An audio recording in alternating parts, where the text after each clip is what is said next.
Hi, welcome to the next section of Unit 2 Fundamentals of Computer Systems. This section is going to be sort of dedicated to operating systems.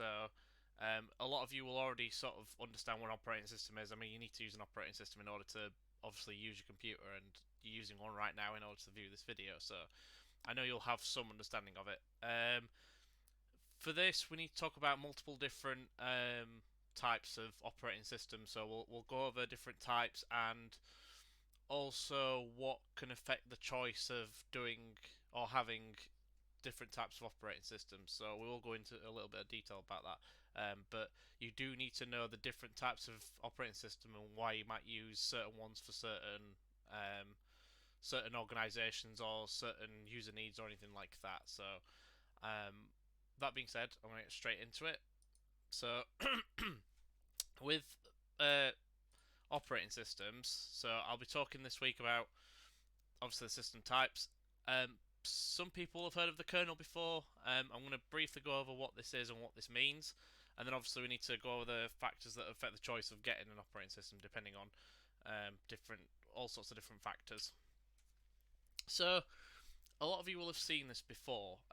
Every computing system will have an operating system, so it literally means a piece of software that's run on the hardware that will literally operate the parts, and that can be to do specific tasks.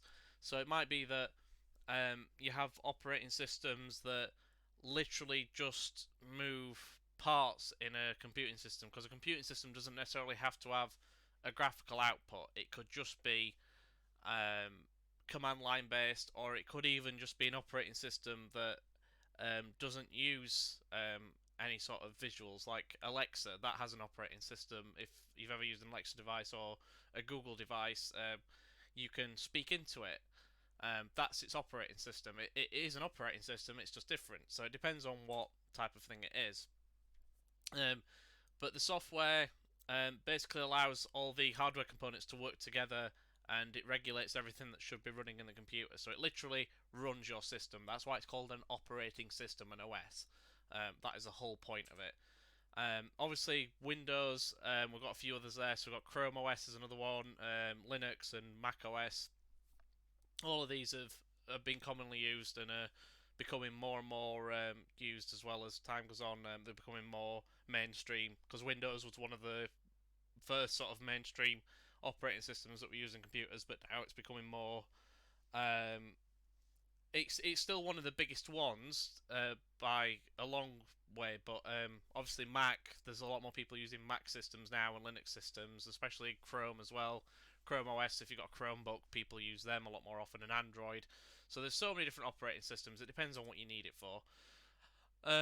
Obviously, they can be used to run like numerous different softwares. So you can run, say, like Word or this, like this is a PowerPoint. So obviously, an operating system is allowing this PowerPoint to run correctly. So um, operating systems are used specifically as well for running specific types of software that you need to do.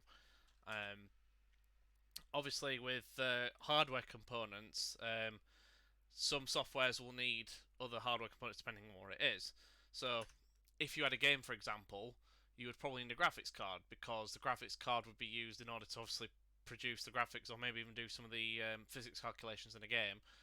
The software is the game, and the operating system will run that software in order to use the hardware correctly. So, this is why sometimes you get games that run a bit slowly because they're not optimized with the operating system very well, which is why games that run on Linux or Chrome or anything like that don't run as well because they're not optimized for that.